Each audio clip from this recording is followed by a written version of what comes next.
Lana Del Rey, Dave, back in 2019, dropped one of our favorite albums, Norman fucking Rockwell, and I think, Unexpectedly, yeah, because not we were not Lana Del Rey fans going into that by any stretch of the imagination. yeah, and I think that's kind of the thing. Is it felt like at that point Lana was finding this like ability to take her like Americana kind of like weird vibes into like Folk. yeah, into like folk mainstreamness, and it all kind of worked, and it seemed like Jack Antonoff like had kind of like been the coach she needed to get the best out of her, and it was just exciting because it felt like Mhm. okay, Lana's finally like arrived for like the mainstream, like beyond Right. the I mean, as you expect from Jack Antonoff being so involved, there was a hint of pop melody on a lot of those tracks without it compromising the vibe and expectations you expect from Lana Del Rey. So as you said, it felt like a new high for sure, but also like a chance for for more, obviously.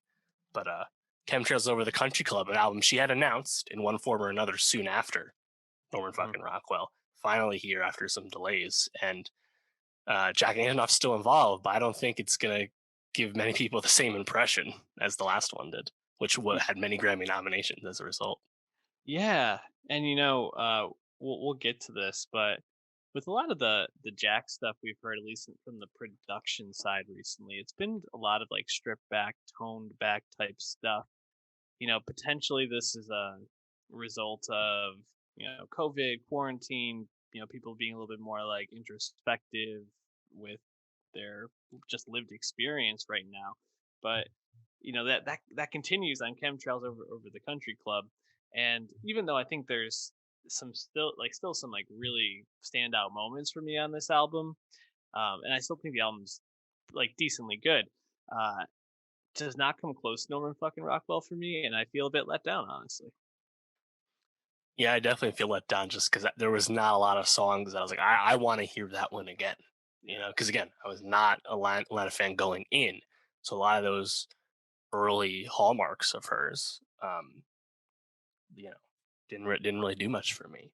But on North fucking Rockwell, songs like "The Greatest" and the "Doing Time" cover and Mariner's Apartment Complex and Venice Bitch being apart from the weird instrumental outro on that song. But like a lot of those songs, because Jack was given just a hint of melody and pushing Lana just the right way, uh, those songs are actually like really sticky and like re-listenable. And I think in this case, it feels a lot like the old stuff. Mhm.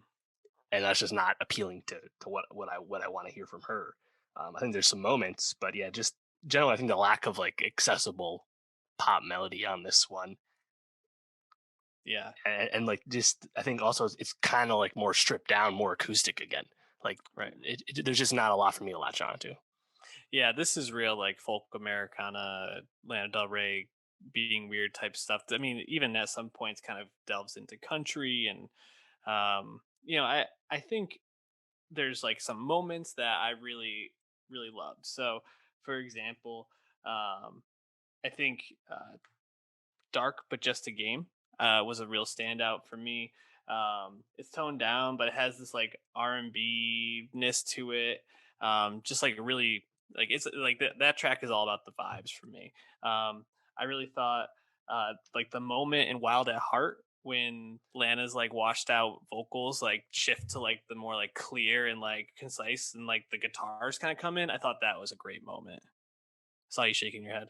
Yeah, "Wild at Heart's definitely the highlight on the album for me. Just the way that whole song builds up to the chorus, I think that one's really great and most reminds me of Norman NFR. fucking Rockwell. Yeah, no, definitely. I also think not all those who wonder are lost. I mean, on the one hand, the track is kind of a whatever to me, but I'm thinking about the TikTokness of it all, and Lana has certainly had a number of her songs turned into TikTok trends. I think this is one that we'll see on social media posts, on TikToks of like travel posts and things like that for a long time. So good for her for making that track that's going to get played over and over. I even think a track like "Let Me Love You Like a Woman" was pretty good. I mean, it's washed out and plotting, but it feels like a really intimate love song. And while I think Lana does a good job of like storytelling a lot in her songs, none of it ever feels like super incredibly personal. It all kind of feels a bit like she's telling someone else's story. And I think that's probably the thing that stood out most to me on this is it really feels like she tried to be little bit more vulnerable for her own Mm. experience on this. Although I don't know if that made the songs as gripping as I was hoping for. Yeah, I kind of been waiting for her to tackle all the public grief she often gets due to the things she says Mm, and the comments she makes.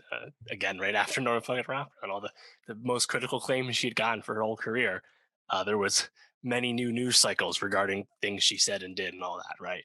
mm. And I think if you think about Norman fucking Rockwell, they're actually like really memorable quotables on that from song to song. Usually about like men and relationships she's had with men, but like she knows how to make like punchy like bars almost when she wants to, and I would like to hear that from her. And by all means, if you want to talk your shit and piss people off, cool. Why not bring that into the music? I think it would add more personality.